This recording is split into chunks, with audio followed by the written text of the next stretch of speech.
उन्होंने माइक हटा दिया। खुद मुख्यमंत्री जी को ये पता है कि कैसे कैसे नमूनों को टिकट दे दिया गया है। आप सोचिए, अब तो आपके यहाँ आजमगढ़ की बात कर, निरहुआ की बात कर रहे हैं, अभी हमारे हिमाचल प्रदेश से मंडलित है, कांट की हारी बार बार नहीं चढ़ती है। तो 2 बार जनता ने इनके झांसे में पड़ करके इनको वोट दिया, लेकिन अब वो पूछ रहे हैं कि जो लोग 60 साल बनाम 60 महीने मांग करके जनता के बीच में आए थे, आज वो सवाल कर रहे हैं कि प्रधानमंत्री जी बताओ 120 महीने का। इस खबर के प्रायोजक हैं मां सिंगारी बालिका इंटर कॉलेज और मां सिंगारी स्मारक महिला पीजी कॉलेज भरौली कोइरसा आजमगढ़, जहां आपकी बहन बेटियों को मिलेगी बेहतर शिक्षा। कला एवं विज्ञान वर्ग से स्नातक एवं पैरा स्नातक की कक्षाएं उपलब्ध हैं। अधिक जानकारी के लिए संपर्क करें प्रबंधक डॉक्टर बीके यादव व MSD college of pharmacy.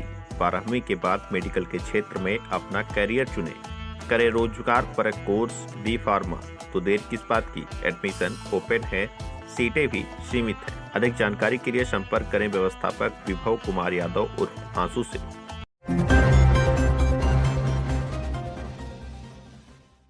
Sapa के राष्ट्रीय प्रवक्ता ने भाजपा पर जमकर साधा निशाना। मूल रूप से आजमगढ़ जिले के रहने वाले समाजवादी पार्टी के राष्ट्रीय प्रवक्ता चंचल यादव ने भारतीय जनता पार्टी पर जमकर निशाना साधा है। तेज न्यूज के यूपी हेड विनोद राजभर से बातचीत करते हुए उन्होंने बेरोजगारी, महंगाई समेत तमाम मुद्दों को उठाया। उन्होंने निरहुआ पर भी जमकर निशाना साधा। यही नहीं, उन्होंने कहा कि पूरे देश में भाजपा ने कैसे कैसे नमूनों को टिकट दे दिया है। फिलहाल आइए दिखाते हैं विनोद राजभर की ये खास रिपोर्ट।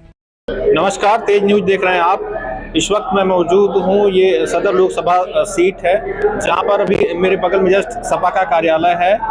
हमें यही मिल गए सपा के राष्ट्रीय प्रवक्ता हैं चंचल यादव जी। तो देर न करते हुए पहले हम इनसे बातचीत करेंगे कि आज का नामांकन कैसा रहा और कैसे क्या हुआ। सर, थोड़ा सा यहाँ के बारे में बताने की कृपा करें, नामांकन कैसा रहा और कैसे क्या हुआ। देखिए, ये नामांकन आदरणीय धर्मेंद्र यादव जी, जो पिछड़े, दलितों, वंचितों, शोषितों की लोकसभा में सदन से लेकर सड़क तक आवाज उठाने वाले आदरणीय धर्मेंद्र यादव जी और हमारे प्रत्याशी आदरणीय दारोगा सरोज जी ने आज नामांकन किया है। और यहाँ के लोगों का उत्साह देख करके आप अनुमान लगा सकते हैं कि विजय एकदम निश्चित है और बड़ी मार्जिन से विजय होगी। और आप यही नहीं, जैसे जैसे चुनाव चरण दर चरण चुनाव हो रहे हैं, इंडिया की आपने देखा होगा फर्स्ट चरण से लेकर सेकंड चरण तक आते आते प्रधानमंत्री जी पहले 400 पार की बात करते थे, अब जो है आ गए हैं हिंदू मुसलमान पे, तीसरा चरण में पहुंचते पहुंचते मंगलसूत्र की बात करने लगे हैं जी। आज चूंकि आप राष्ट्रीय प्रवक्ता हैं, तो एक मैं राज्य की बात नहीं करूंगा, पूरे भारत की बात करूंगा। पूरे भारत में क्या स्थिति रहने वाली है इंडिया गठबंधन की? देखिए, सबसे बड़ी बात जो है आज के समय में, ये चुनाव कोई सामान्य चुनाव नहीं है। ये चुनाव देश बचाने का है, लोकतंत्र बचाने का, संविधान बचाने का है और हमारे आने वाली पीढ़ियों का भविष्य कैसे सुरक्षित रहे।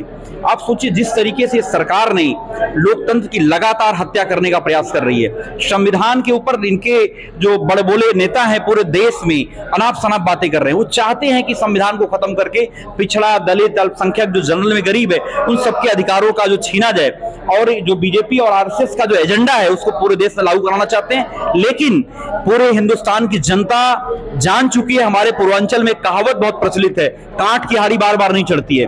तो 2 बार जनता ने इनके झांसे में पड़ करके इनको वोट दिया, लेकिन अब वो पूछ रहे हैं कि जो लोग 60 साल बनाम 60 महीने मांग करके जनता के बीच में आए थे, आज वो सवाल कर रहे हैं कि प्रधानमंत्री जी बताओ 120 महीने का आपका जवाब क्या है। आपने जो वादा करके जनता के बीच में आए थे, हर साल 2 करोड़ रोजगार देने की बात करते थे, आपने बोला था 2022 तक किसानों की आय दोगुनी हो जाएगी, आपने कहा था 100 दिन के अंदर काला धन लेके आएंगे। आप बताओ 15-15 लाख खाते में आ गए सबके।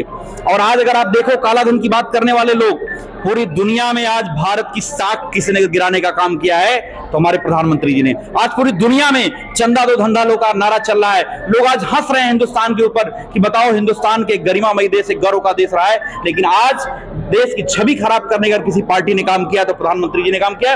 और यहाँ की जनता जान चुकी है, प्रधानमंत्री जब मंच पे बोलते हैं बैठ करके तो मैं एक एक भ्रष्टाचारी को छोड़ूंगा नहीं, तो बगल में अजीत पवार बैठ के हंस रहा होता है, बगल में शुभेंदु अधिकारी, नारायण राणे, हेमंता बिस्वा शर्मा, मुकुल राय, छगन भुजबल, देश के जो बहुत सारे भ्रष्टाचारियों के ऊपर, जिनके ऊपर खुद प्रधानमंत्री जी ने आरोप लगाए, और तो छोड़ दो आप, जिसके ऊपर बीजेपी ने आरोप लगाए। आपको याद होगा जो है बाकायदा इन्होंने अमित शाह जी ने बाकायदा बुकलेट जारी किया था हेमंत बिस्वा शर्मा के खिलाफ और उसको उन्होंने मुख्यमंत्री बनाने का काम किया।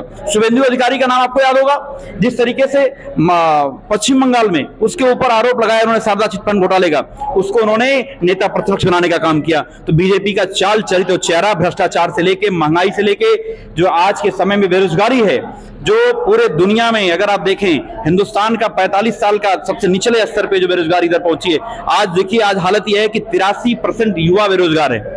आज लोगों के पास रोजगार नहीं है, महंगाई इतनी बढ़ चुकी है, गरीब आदमी अपने बच्चे को कैसे पढ़ाए, गरीब आदमी अपने दो वक्त की रोटी की कैसे व्यवस्था करे। निरहुआ का कहना है, बेरोजगारी पर सवाल जब किया गया था तो उनका कहना है कि जनसंख्या जब ज्यादा बढ़ रही है तो बेरोजगारी बढ़ेगी ही।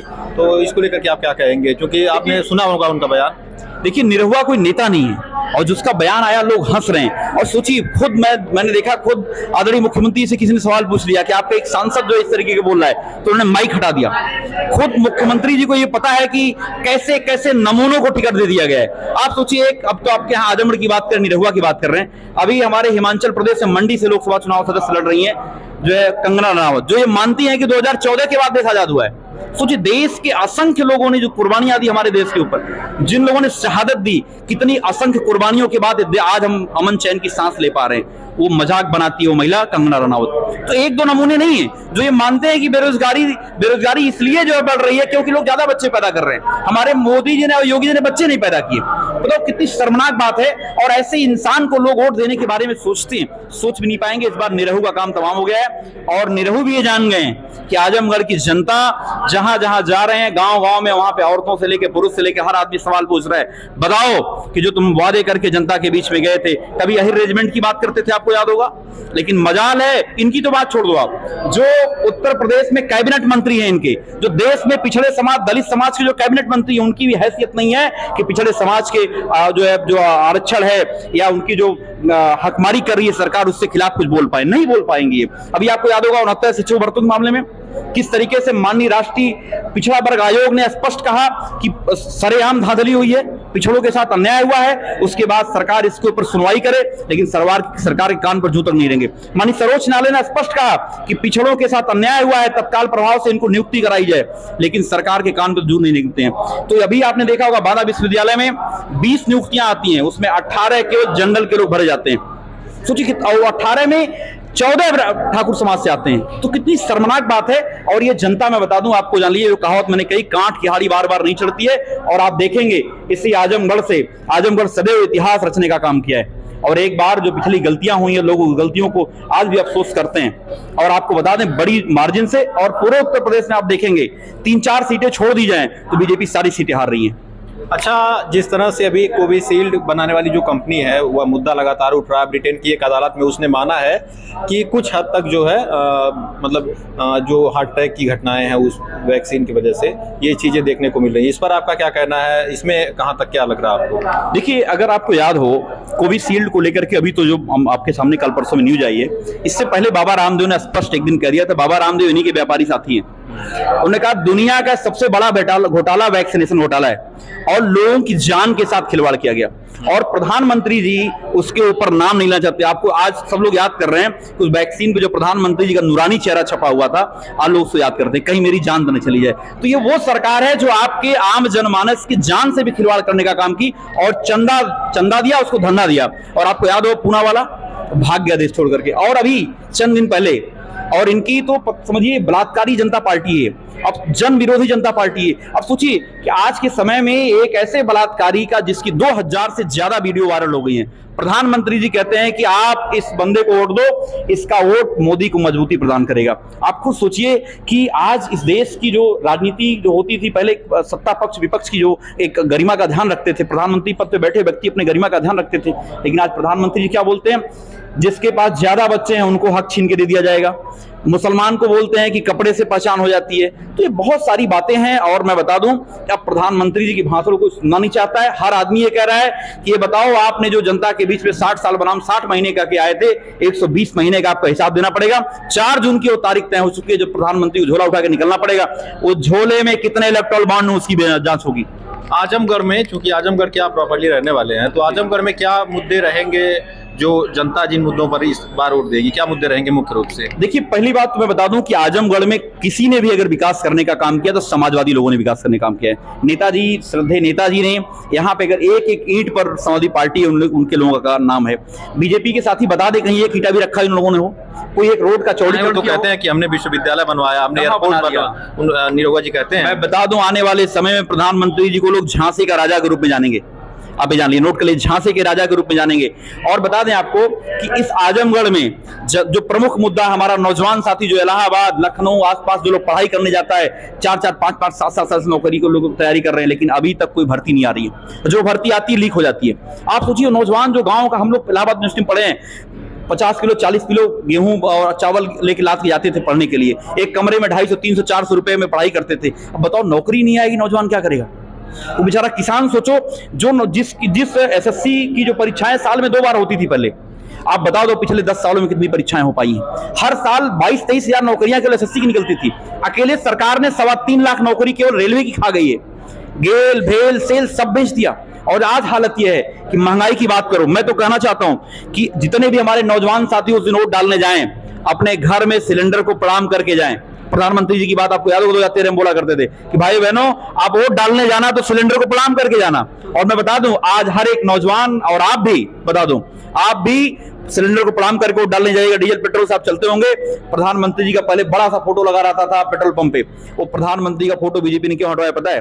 जनता गाली देती थी। ये बताओ कि जिस पार्टी का तुमने फोटो लगा रखा है, जिस नेता का फोटो लगा रखा है, उसने 55-60 रुपए के डीजल पेट्रोल को पहुंचा दिया 100 के पार। और जानते हैं, और आप बता दें, आज डीजल पेट्रोल गैस सिलेंडर की बात नहीं होती है। क्यों? क्योंकि बीजेपी जानती है कि हम उन मुद्दों पे बात नहीं कर पाएंगे। आज वो हिंदू मुसलमान की बात कर रहे हैं। अगर सोचो, मंगलसूत्र की बात कर रहे हो आप, जिन्होंने खुद मंगलसूत्र का सम्मान नहीं किया, जिन्होंने खुद अग्नि के साथ फेरे को कसमी का, जो जनता के, जो उन्होंने अपनी पत्नी से कसम खाई तो पूरा नहीं किया, तो आज लोग सवाल पूछ रहे हैं कि प्रधानमंत्री जी अगर देखें तो हमेशा जवाबदेही से भाग जाते हैं। आप मीडिया के साथी हो, आप बता दो कोई एक उन्होंने कभी किसी प्रेस कॉन्फ्रेंस करी हो, कोई जनता का जवाब कभी उन्होंने सुना हो या जवाब दिया हो, कोई सवाल उन्होंने सुना हो, लेकिन नहीं सुनना चाहते। उनको पता है केवल बोलना है, मन की बात करनी है।